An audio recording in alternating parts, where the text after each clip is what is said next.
So, Artfight 2025 just happened, like a week ago as of recording. It was a wild ride, for me anyways. I don't know about you. This was my 7th year participating, so I thought for once I'd actually give my own thoughts on how the event went. First, I figure I should mention the drama or discourse or discussions that were swirling around before the event even started. Maybe I'll make an Artfight guide next year, like we really need more of those. So, the previous drama. The misogyny video, or as I've heard it called.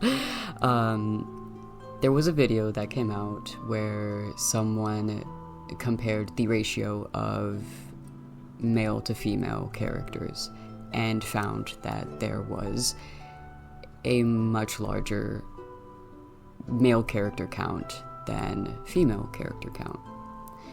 Personally, I thought there was a good point in there that, just looking at it objectively, yeah, I see more male characters than I do female characters. But people seemed to be very divisive about it, where half the people I saw agreed and were like, yeah, Artfight, or like people in general, have a misogyny problem that we need to address.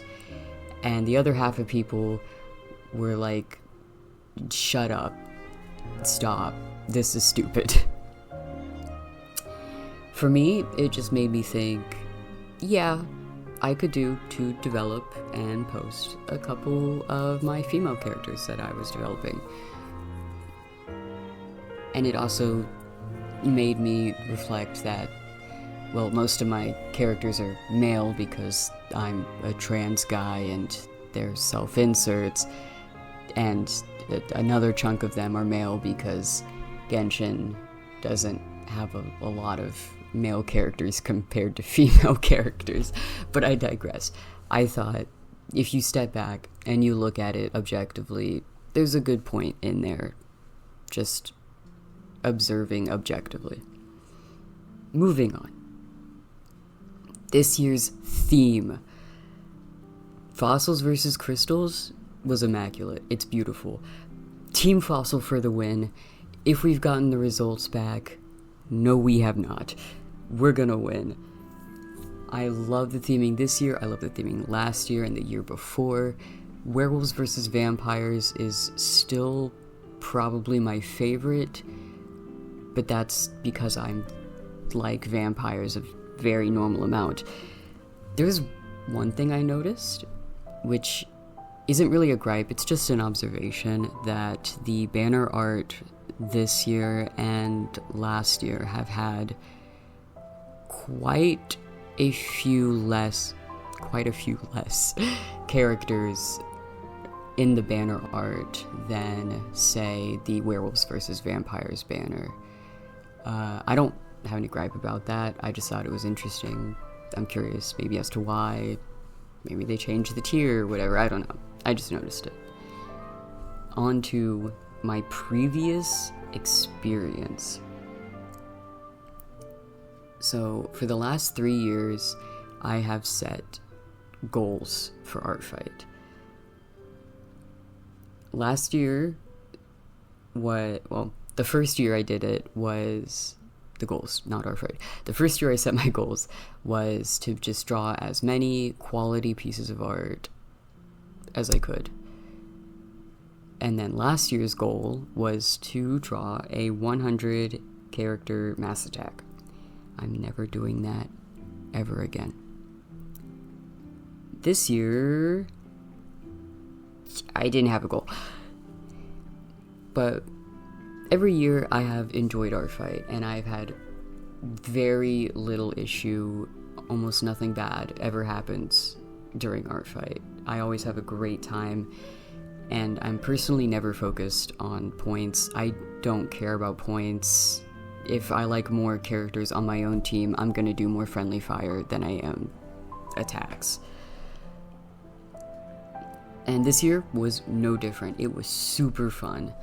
It was so much fun. It's always, I look forward to every year. I'm so normal about it. I did begin to stress out a little because I had not set a goal for myself. And that becomes a little bit of an issue later on. But generally, overall, I attacked whoever I felt like. I tried to keep up with revenges. I don't think I'll be able to do that next year. The pros and cons. Without a goal, I went crazy on the quantity of attacks. I broke my previous record and I reached 80 attacks. I'm never doing that again. I also learned a lot doing experimental pieces. Part of what I love about Artfight is just trying out different things, new processes, just going with the flow. Maybe I see art I like and like, I want to replicate that shading or that lighting, that composition, just anything. But because I didn't have a distinct goal, my focus shifted to my attack ratio. It was like my mind was like trying to give me a goal, which made me focus on quantity a lot more than I wanted to initially. I never put out anything I wouldn't want to see myself, but like, still.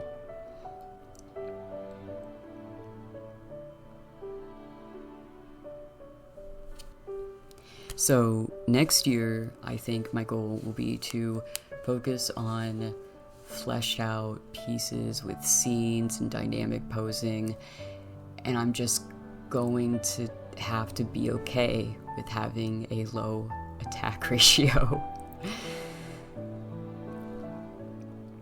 My last point, why you should do Artfight next year if you have not. For starters, it's fun. That's really all you need. If you like to draw and you have original characters, even if you don't have original characters, if you just like to draw or you like to draw things for people, it doesn't matter what your skill level is, you'll enjoy Artfight. Unless, I don't know, someone's mean to you, but like, that's not an Artfight problem, that's like a them problem.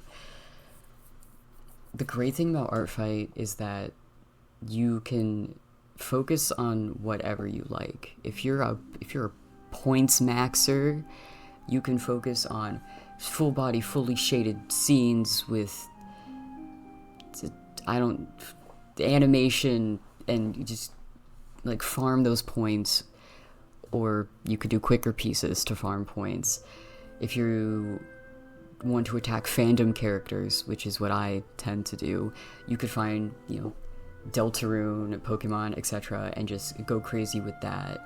If you want to challenge yourself to do mass attacks or like something crazy, or if you just want to be casual and you just want to doodle, just want to sketch, or maybe you want to get art, you could focus on people that have a high attack ratio, or you want to give younger, inexperienced artists art. It's anything. You can focus on whatever you like, as long as you're having fun and you're being a chill guy.